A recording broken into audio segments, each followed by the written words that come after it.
Listo. Ok, buenas tardes, bienvenidos. A nombre de la Universidad del Estado de México y del grupo Dinamos Transformación Humanista, tenemos el honor de presentarles al doctor Claudio Naranjo. Doctor, muy buenas tardes. Queremos hacerle unas preguntas para este congreso. La primera pregunta sería, ¿cuál es la importancia de la práctica del conocimiento de uno mismo? Está buena la formulación de esa pregunta, la práctica del conocimiento, porque a veces parece que la gente confundiera enseñar psicología con ayudar a que la gente se conozca, pero hablar sobre la psicología como hablando teóricamente no basta para que se ponga en marcha este proceso de descubrimiento de lo que a uno le pasa.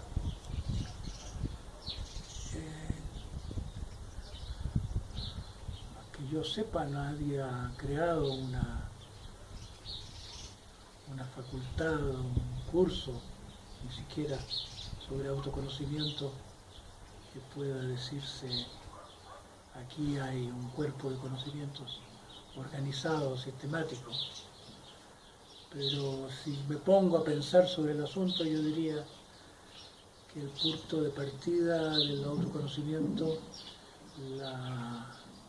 la base más elemental del autoconocimiento es saber lo que saber lo que a uno le pasa en el momento, el contacto con la experiencia presente. Es algo que se supone que es como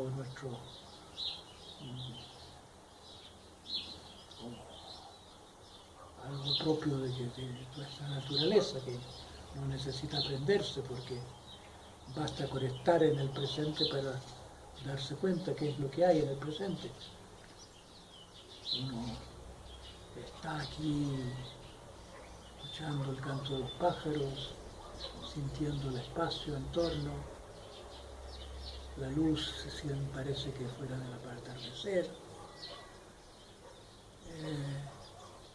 hay la temperatura del aire, todas estas cosas son obvias, cualquier animal las siente, los humanos también las sentimos. Pero los humanos hemos perdido parte de la capacidad de saber lo que nos pasa emocionalmente.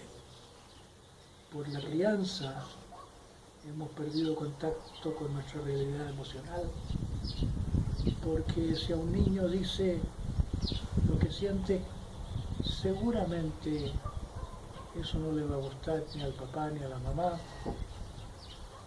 Si un niño mantuviera la libertad de expresión, a cada rato estaría manifestándole a quienes lo rodean que no quiere eso, que quiere esto otro, que está triste. Los niños muy chicos berrean, los niños chicos a cada rato lloran, ¡ah! Dame, dame, o no, quítame, o no para acá, sino para allá.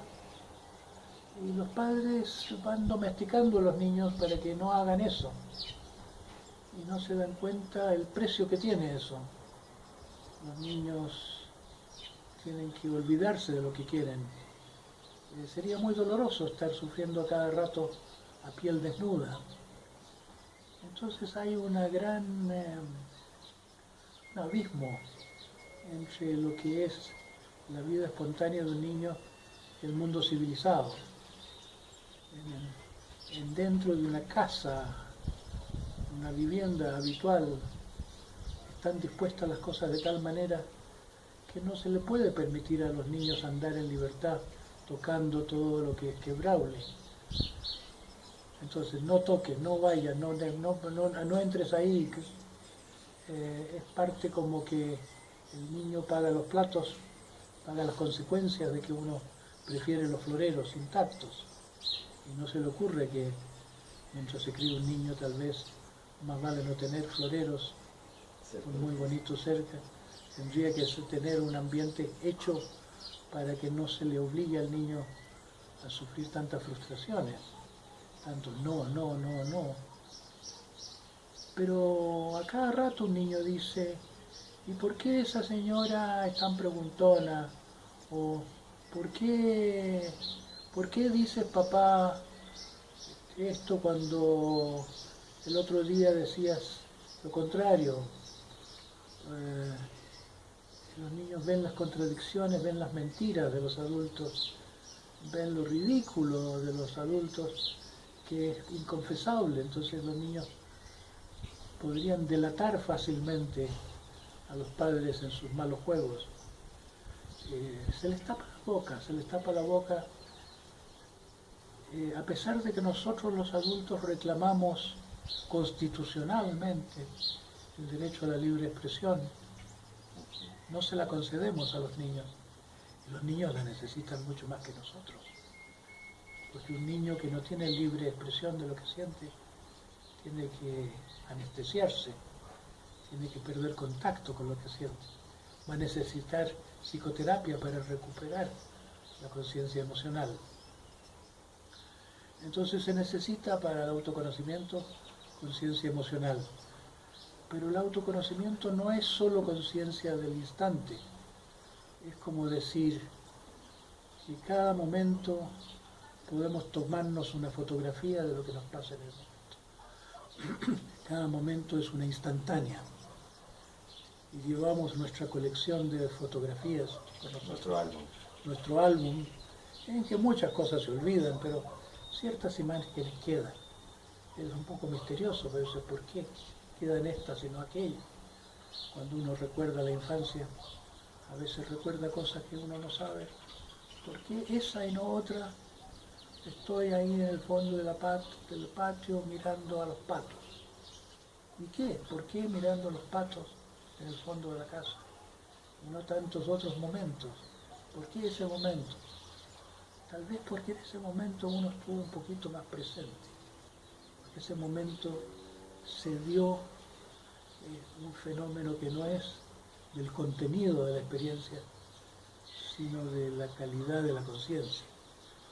Uno estuvo más presente, estuvo más despierto a ese momento. Es como si en algunos momentos estamos más en automático y en otros momentos somos. En otros momentos nos sentimos nuestra existencia. Y en la infancia, ya tenemos olvidada la infancia, pero cuando se recuerdan ciertos momentos, tal vez esos momentos tenían algo de esa calidad de ser, de estar ahí, que hemos olvidado. De presencia. De presencia. Y ya lo único que nos queda es la huella perceptual, ¿no? Nos queda los años, los árboles, o lo que estaba diciendo una persona en esa escena. Pero el hecho es que tenemos recuerdos, los recuerdos son instantáneos o son film strips, son escenas breves. El teatro, el cine está hecho de escenas. Las escenas no duran más que 3 minutos, 5 minutos. Cambia el escenario, cambia la cámara, cambia... como dicen los dramaturgos, escena cuarta, escena quinta, cambia la escena. Son pequeñas historias engarzadas en una historia mayor. Entonces, tenemos una percepción de nuestra vida en forma de escenas. Una parte del autoconocimiento es recordar la propia vida, conocer cómo fue la propia vida. Cuando uno rememora, sobre todo cuando cuenta la propia vida, la escribe para que sea leída, la comparte, no la escribe para sí mismo, sino que la escribe como para mostrarla. Uno entiende cosas que no había entendido simplemente al vivirlas. Uno entiende, por ejemplo, al escribir una biografía, que siempre estuvo buscando el prestigio. Uno no se había dado cuenta que estaba buscando el prestigio, entre todas las cosas que hay posibles. O uno se da cuenta que todas las relaciones de pareja terminaron porque uno no se comprometía bastante, porque uno tenía un compromiso demasiado superficial, no formaba vínculos, o que uno tenía un problema a través de toda la vida de pedir demasiado. Entonces estas ya son patrones conductuales o patrones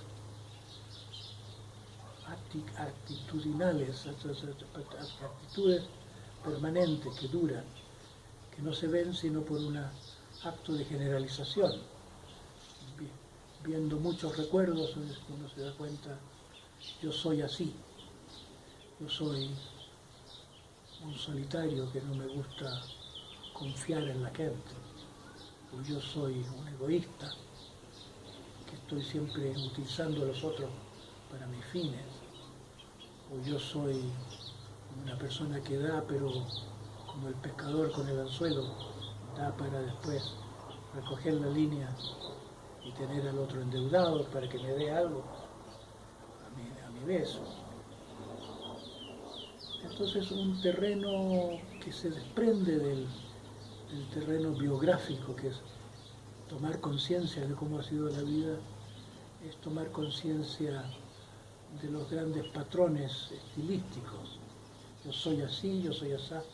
Tomar conciencia en otros términos de los rasgos de carácter o de la personalidad. Un capítulo del autoconocimiento en la personalidad. Y la personalidad está muy unida con las relaciones humanas, las relaciones amorosas, las relaciones con la autoridad, las relaciones con los hijos, las relaciones con los desconocidos, la relación con uno mismo también. Hay un estilo de relación. Tienen patrones estas relaciones. Y en las relaciones humanas uno actúa de acuerdo de lo que aparentemente son ciertos valores, pero no son solo valores, son creencias. Por ejemplo, hay personas que son muy cuidadosos en lo que hacen, en lo que dicen, muy escrupulosos. Y eso se puede describir como un rasgo de carácter, pero si uno lo examina más a fondo, se da cuenta que son personas que sienten que tienen que ser perfectas y que si no son perfectas, nadie las va a querer. Es como si la persona tuviera una convicción. Tengo que ser perfecto para merecer el amor de otros. O puede ser aún más profunda la convicción, más terrible. Si no soy perfecto, no tengo derecho a vivir, no merezco estar entre los vivos. La vida es para los que hacen las cosas perfectamente. Y son actitudes crueles hacia uno mismo, pensar así. Y uno no se había dado cuenta que uno fuese cruel hacia sí mismo, en este rasgo que parece tan bueno de ser una persona con intenciones de ser correcto, de hablar bien, de tener buenas intenciones, de ser buena persona. No había visto el reverso de eso, que es como una gran exigencia sobre sí mismo. Podemos decir un yo sádico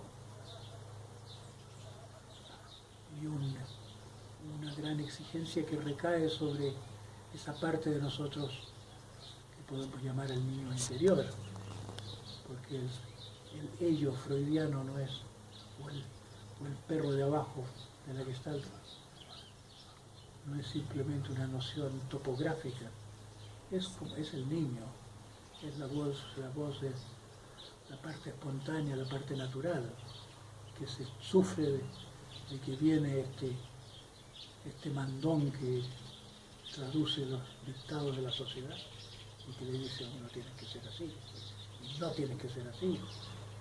Y el principio del placer tiene que ser adaptado al principio de la realidad, como decía Freud.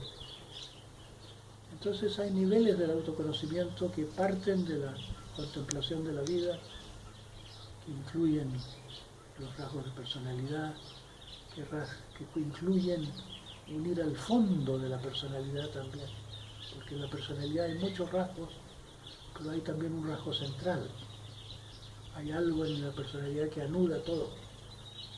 Los antiguos tenían el concepto de pecados capitales. Hay tipos orgullosos, hay tipos envidiosos. Cuando Dante escribe la Divina Comedia, da por supuesto que es así, que cada tipo humano tiene su propio purgatorio después de esta vida, donde tiene que purificar sus pecados, o un infierno donde es castigado por sus pecados. Estas son visiones del mundo que dan por sentado que hay tipos humanos y que cada tipo humano tiene un asunto central, que para algunas personas puede ser el orgullo, para otros la envidia. Entonces, una cosa es darse cuenta, yo tengo tales y tales y tales rasgos de personalidad. Otra cosa es darse cuenta cuál es el meollo, cuál es la potencia dinámica central, cuál es la energía central. Por ejemplo, la envidia. Hay personas que se conocen pero no reconocen la envidia. Es como que sería un poco doloroso reconocer una cosa tan mala como la envidia. Y es que el autoconocimiento no es un fenómeno puramente cognitivo. El autoconocimiento es como un descenso a los infiernos que duele. Para reconocer cómo es uno, tiene que reconocer que uno no es ese personaje ideal que cree ser cotidianamente, ese personaje que uno le muestra a los amigos o a los conocidos. Uno se muestra como querría ser. Cómo es de verdad se va descubriendo poco a poco. Pero el viaje por del autoconocimiento pasa por encontrarse con la sombra, lo que Jung llamaba la sombra, que es lo asqueroso, lo pecaminoso, lo prohibido, lo que de ninguna manera quiere uno mostrar. En último término es lo demoníaco. Y quien no se encuentra con el diablo dentro de uno mismo, todavía está muy a medio camino en el viaje. No ha viajado en serio. Es como esto. Se queda muy superficialmente la psicología o el intento de autoconocimiento a la luz de una psicología teórica, si no tiene uno no solo una gran autenticidad, sino que la capacidad de pagar el precio del conocimiento, pagar el precio de descubrir lo feo, descubrir lo falso, descubrir las trampas que uno le hace al mundo. Cristo se lo crucifica entre ladrones. En cierto modo estamos entre ladrones. La humanidad es una humanidad de ladrones. Visto profundamente el carácter, somos todos muy delincuentes. No somos rectos, no somos éticos. El mundo no estaría como está si fuéramos personas éticas. No tendríamos la economía que tenemos si tuviéramos éticos. No hay gobierno que pueda imponer una economía ética. El poder puede más que los dictados de los gobiernos.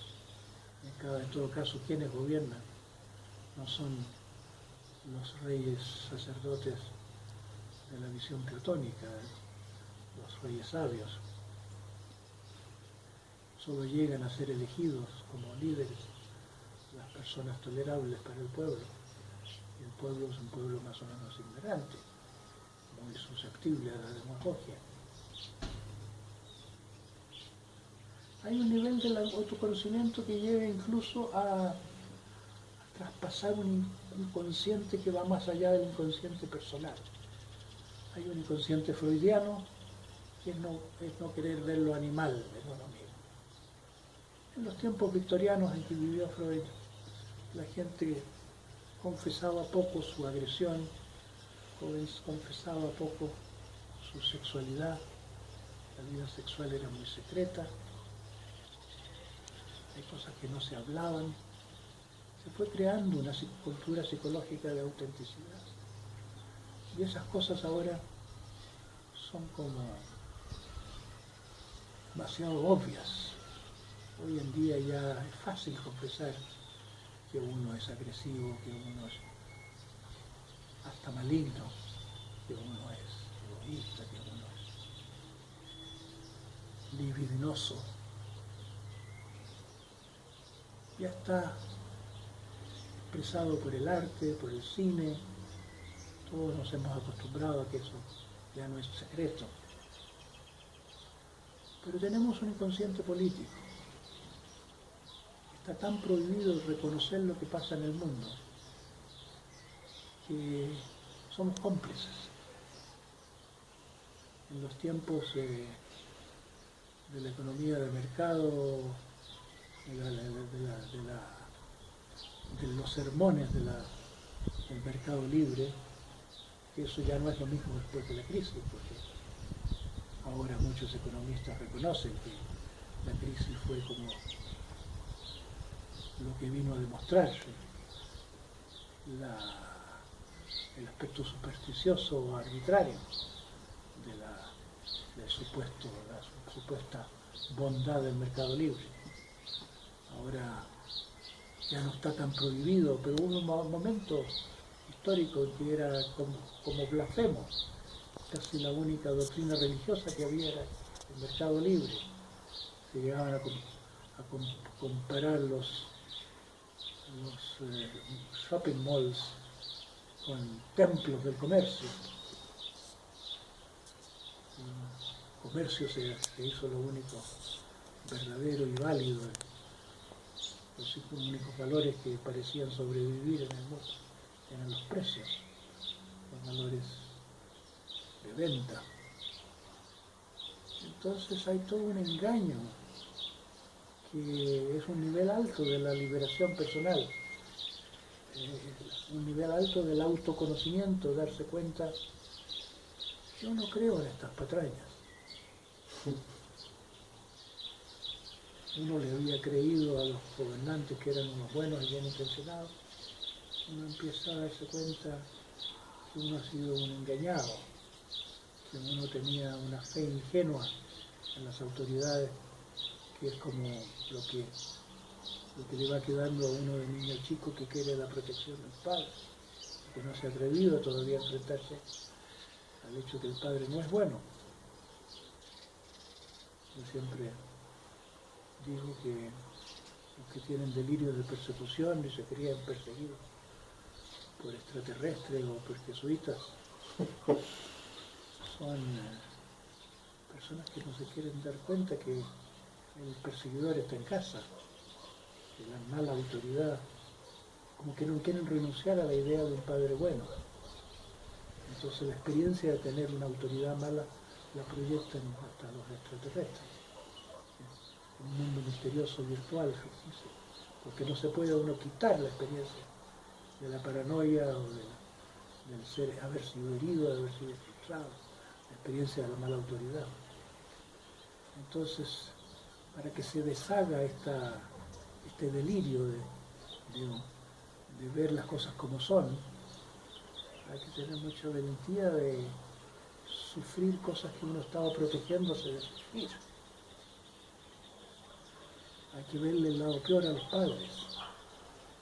Hay que ver que uno ha idealizado a los padres como parte de un dictado social, de un mandato que está en el cuarto mandamiento, ya honrarás padre y madre. Los padres se aprovechan mucho de eso, porque también no quieren ser criticados, no quieren que se les vea la mala paternidad, la mala maternidad. Son los que han intentado hacerlo bien, porque nos han querido más, pero al mismo tiempo han sido los que nos transmitieron el virus de una sociedad enferma. Ser padre es implícitamente conflictivo si uno tuviera conciencia. Hay padres jóvenes que no tienen conciencia de que le están transmitiendo un virus a los hijos al mandarles que sean iguales a ellos mismos. Pero el mandato es muy común que el padre le quiera inculcar al hijo que sea una prolongación de sí mismo. Y eso ha llevado a la educación, es universal. Queremos una educación para formar a personas iguales a la de la generación anterior, supuestamente para la prolongación de los valores, como si fuera cierto que hay muchos valores que transmitir, sin darnos cuenta de que tenemos más plagas que valores. Si queremos que nuestros hijos sean iguales a nosotros, van a ser parte de una sociedad tan enferma como la nuestra, tan disfuncional, tan crítica como la nuestra. Así que se necesitaría una educación para el cambio, una educación para la liberación, una educación para la evolución. Entonces todos somos cómplices de un sistema social que no es bueno, pero es un nivel bastante avanzado del autoconocimiento de darnos cuenta. Es decir, no, yo tengo una conciencia diferente de la vox populi que me rodea. Es como que uno se va encontrando a sí mismo y se va encontrando más solo, se va encontrando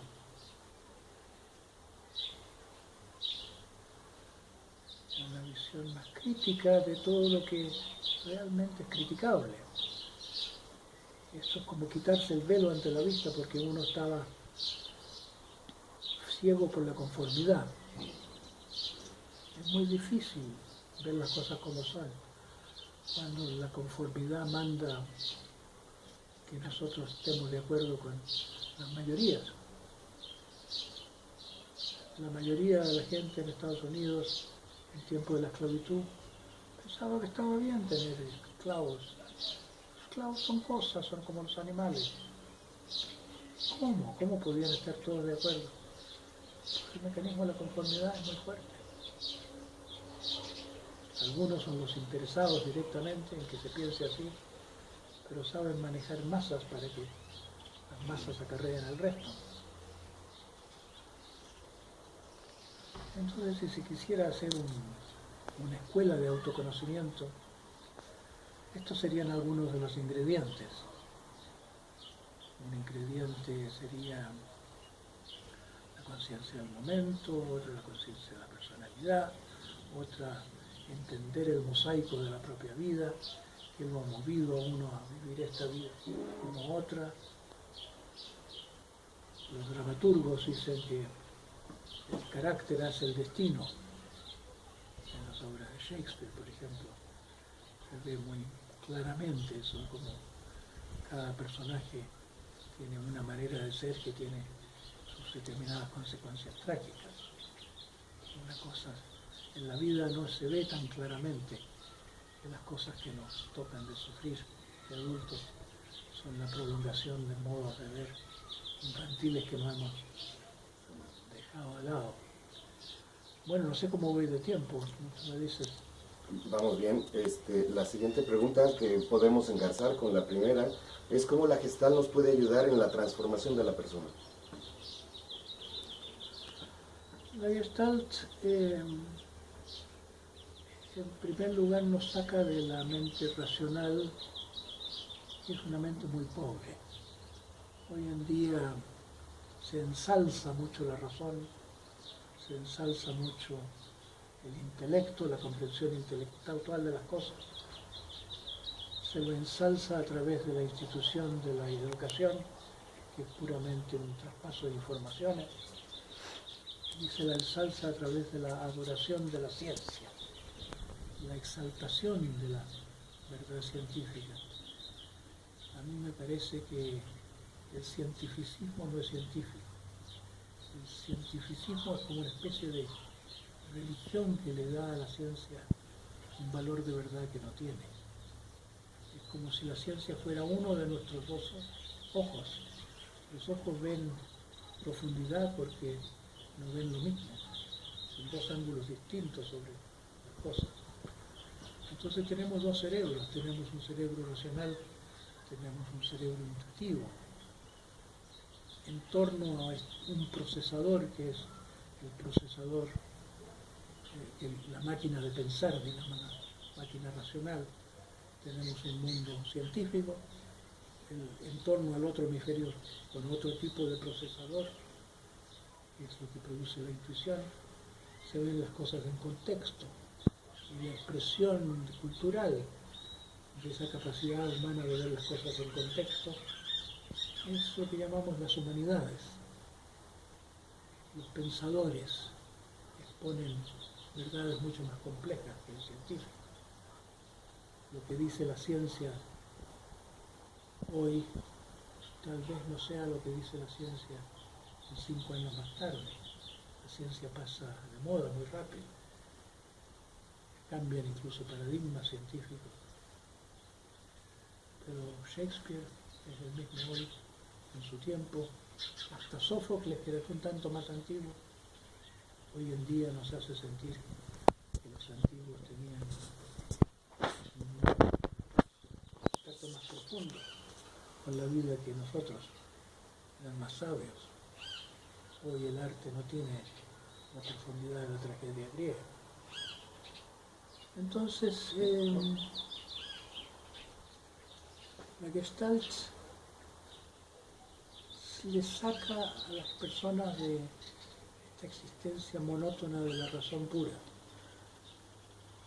En la Gestalt interesa la percepción gestáltica, la percepción de configuraciones, la percepción de contexto, que acostumbrar a la gente a ver el todo, entrenar a un terapeuta para que frente a lo que le pasa a otra persona vea el conjunto, vea el todo.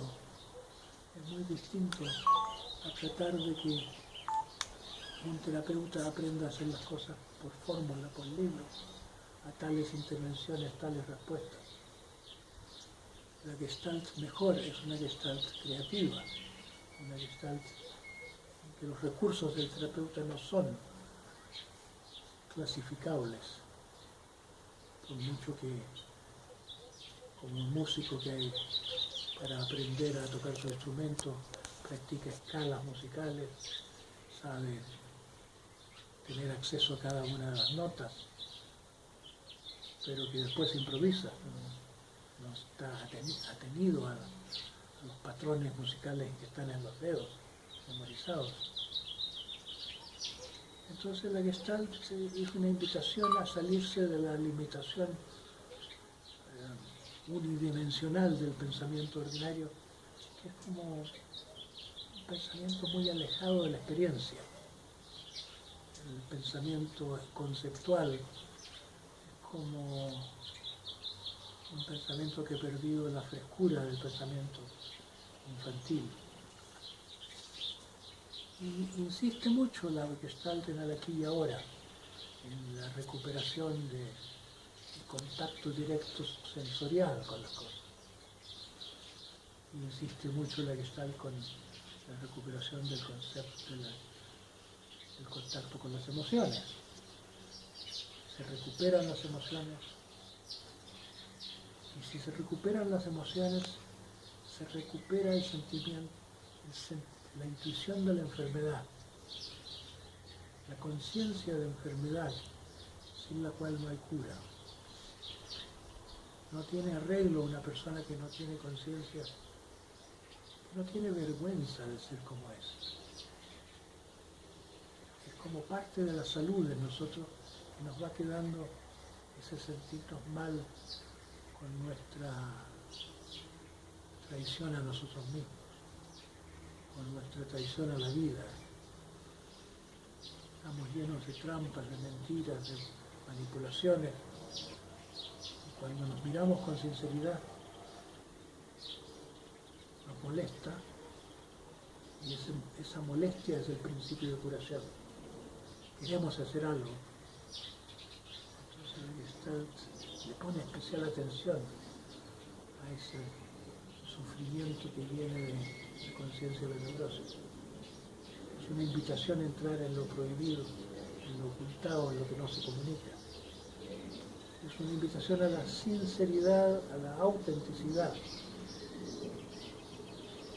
No es un proceso mecánico la Gestalt. Tiene que haber un traspaso de un valor de una persona que es un poco más auténtica que el común de la gente, que le hace sentir al otro que vale la pena ser auténtico. Un buen gestaltista le hace sentir al paciente que hay esperanza en que volviéndose auténtico va a mejorar. Hay que desentramparse. Hay la esperanza de que a través de la autenticidad la vida se pone mejor. Especialmente la Gestalt libera a las personas a través de una fe que yo lo llamo una fe dionisíaca, de que los instintos que compartimos con los animales son instintos sabios, hasta santos, como las plantas que saben echar raíces hacia donde hay agua, o orientar las flores hacia donde está el sol. No podemos hablar de deseos en las plantas, lo llamamos tropismos, porque pensamos que no son conscientes, pensamos que son automáticos. Pero en los humanos nuestros deseos son conscientes. Sentimos una tendencia para esto, para aquello. El niño, el bebé quiere ser cogido por la madre. El recién nacido quiere mamar, nadie le ha enseñado. Hasta cuando se echa un niño al agua, recién nacido, se las arregla en el agua, aprende a nadar. Pero los humanos nos hemos desconectado del instinto y lo hemos demonizado. Hemos tenido una educación que nos dice que hay que alzarse por sobre la naturaleza, con nuestra parte instintiva, como si el placer más vale considerarlo una prohibición. Pero cuando no se honra el propio instinto, cuando se honra eso que podríamos llamar el niño interior o el animal interior, se pierde la posibilidad del verdadero acceso sagrado. Es como un árbol que, si no se lo deja echar raíces, no va a tener una copa tampoco. Necesita nutrir la copa donde se dan las flores con las raíces bien desarrolladas. Los seres humanos civilizados o supercivilizados, domesticados, han sido entrenados en el mito de que la serpiente del paraíso era muy mala. Resulta que la serpiente del paraíso era la diosa de los antiguos. Las culturas matrísticas prepatriarcales, ahora parece muy claro que la serpiente, hay cuevas enteras prehistóricas con serpientes como la gran madre, la voz de la naturaleza, la sabiduría sutil de la naturaleza que sabe como el instinto por dónde va la cosa, una sabiduría infusa. Pues, si perdemos esa serpiente interior, no vamos a poder nunca vivir desde el cerebro intelectual un control sabio sobre nuestra conducta. La vida es demasiado compleja para poder ser vivida intelectualmente. Tiene que ser vivida del instinto. Entonces la Gestalt sobresale entre las terapias por ser partidaria del instinto, lo que yo llamo el espíritu dionisíaco de la Gestalt. Es esa fe que vino originalmente en la historia de la terapia de la inspiración de Nietzsche. El gran maestro de Freud no fue un maestro de fisiología o de hipnosis siquiera. Todas estas cosas aprendió Freud a hacer e incorporar en su práctica. Pero la gran inspiración fue la idea de Nietzsche de que tenemos que recuperar el espíritu dionisíaco, es recuperar la libertad. recuperar el valor de la vida en sí y no estar empequeñeciendo la vida a través de un ideal ascético, que no es el mensaje cristiano, sino que el mensaje de la cultura en que se implantó el cristianismo, una cultura mojigata de Medio Oriente, que sigue siendo una cultura mojigata. Nietzsche dice al comienzo de su Zaratustra, ya nos hemos ocupado suficientemente de los pecados contra el cielo, más vale que ahora nos ocupemos que nos preocupemos de los pecados contra la tierra. Hemos azotado al animal interior, que es un animal, como las culturas primitivas se reconoce, sabio, como el nahual de los indígenas precolombinos mexicanos. El alma es animal, puede ser un águila, puede ser un puma, puede ser... ¿Ah? Leopardo. Leopardo, claro. Entonces, recuperar el derecho al instinto, es instinto recuperar las emociones, recuperar los impulsos naturales, recuperar la espontaneidad.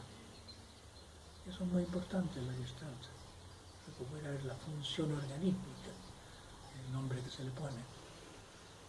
Donde hay instinto hay función organística, hay algo que hace el organismo con la situación y la regla, que la mente no lo haría nunca. Son algunas formas. Okay. Pues a nombre de la Facultad de Ciencias de la Conducta de la UAM del Estado de México, te agradecemos, maestro, esta conferencia y te invitamos próximamente a asistir en algún momento con nosotros allá a Toluca. ¿Cuándo va a ser? Este es el 18 de abril. Sí. Y te invitamos si tienes posibilidad para el próximo año. A ver si el año próximo si lo podemos hacer coincidir con mi viaje para el SAT, porque este año voy a estar el 18 estoy saliendo para Chile. Okay. Pues muchas gracias. Mucho gusto.